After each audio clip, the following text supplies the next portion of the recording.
آپ کو معلوم ہے کہ حضرت موسیٰ علیہ السلام کو جب تورات پر طلب کیا گیا تو کوہ طور پر تورات دینے کے لیے، تو پہلے 30 دن کے لیے بلایا تھا، پھر 10 دن کا اور اضافہ کر دیا گیا، 40 دن ہو گئے۔ فَتَمَّتْ مِیقَاتُ رَبِّکَ 40 لیلہ۔ اس اثنا میں پیچھے فتنے میں مبتلا ہو گئے بنی اسرائیل۔ سامری اس نے ایک ڈھونگ رچایا اور ایک بچڑا جو ہے وہ سونے چاندی کا بنایا ہوا بچڑا ڈھال کر کھڑا کر دیا۔ اس میں سے کوئی تھوڑی سی آواز بھی نکلتی تھی، کوئی ایسی ہے کہ ہوا گزرتی تھی تو آواز سے آتی تھی۔ کہا یہ ہے تمہارا الہ۔ یہ تو موسیٰ تو بھول گیا کہاں گیا ہے، کوہ طور کے اوپر کس خدا سے ملنے گیا ہے، خدا تو یہ ہے۔ اور بنی اسرائیل کے بہت سے لوگ اس فریب میں آ گئے اور بچڑے کی پوجا کرنے لگے۔ اب جب حضرت موسیٰ آئے، اور آپ کو معلوم ہے حضرت موسیٰ کا مزاج جلالی تھا، وہ پتھر کی تختیاں لے کر آئے تھے کہ جن پر کوہ طور پر اللہ تعالیٰ نے اپنے احکام 10 جو ہیں، 10 کمانڈمنٹس مشہور، وہ کندہ کر کے آپ کو دیے تھے، وہ ہاتھ میں لے کر آئے۔ یہاں معلوم ہوا یہ صورت پیش آ گئی ہے۔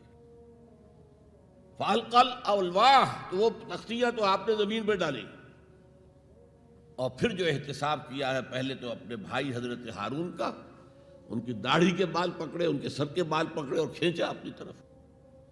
اس نے کہا کہ بھائی مجھے ذلیل نہ کرو لوگوں کے سامنے، میں نے انہیں روکا لیکن یہ تو مجھے قتل کرنے پر تل گئے تھے، اور مجھے اندیشہ یہ ہوا کہ کہیں آپ واپس آ کر یہ نہ کہیں ان فرقت بین بنی اسرائیل، کہ تم نے تو بنی اسرائیل کے درمیان تفرقہ پیدا کر دیا۔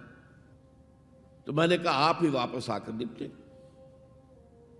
اب پہلی بات نوٹ کیجئے، تاریخ انسانی کا یہ عظیم واقعہ ہے، کئی ہزار یہودی اپنے اپنے قبیلے کے لوگوں کے ہاتھوں ذبح کیے گئے اس پر۔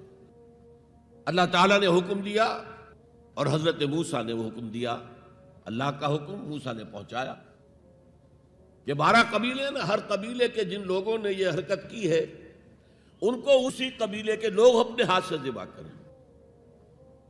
اب یہ بہت بڑی توبہ تھی، بہت بڑی توبہ تھی، بہت بڑی توبہ تھی، اپنے قبیلے کے لوگوں کو قتل کر دینا۔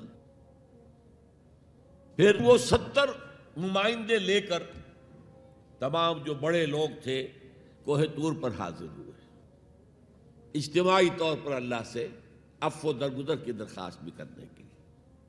وہاں اللہ نے زبردست زلزلہ بھیج دیا، محسوس ہوا اب سب ہلاک ہو جائیں گے۔ حضرت موسیٰ نے کہا پروردگار تو چاہتا تو مجھے اور اس قوم کو پہلے ہی ہلاک کر دیتا، تو ہمیں نکال کر لایا ہے آل فرعون کے پنجوں سے، تو نے ہمیں نجات دی ہے، تو پروردگار ہمارے لیے اپنی رحمت طے کر دے، لکھ دے، فاکتب لنا، ہمارے لیے طے کر دے، لکھ دے اپنی رحمت۔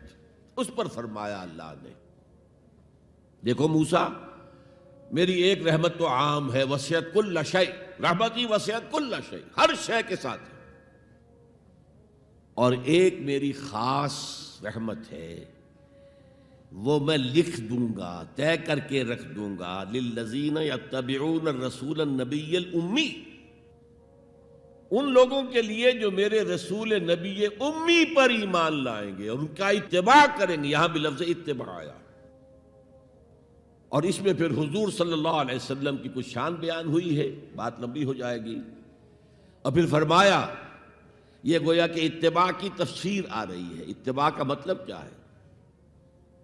فالذین آمنوا بہ وعزروہ ونصروہ واتبعوا النور الذی انزل معہ اولئک ھم المفلحون، تو جو لوگ ان پر ایمان لائیں گے اور جو ان کی تعظیم کریں گے اور جو ان کی نصرت کریں گے، مدد کریں گے، اور جو اس نور کی پیروی کریں گے جو ان کے ساتھ نازل کیا جائے گا، تو وہی ہوں گے مفلحون، وہ ہوں گے کامیاب ہونے والے، فلاح یافتہ لوگ وہ ہوں گے جو یہ 4 رشتے ہمارے اس رسول نبی امی کے ساتھ پختگی کے ساتھ قائم کر لیں۔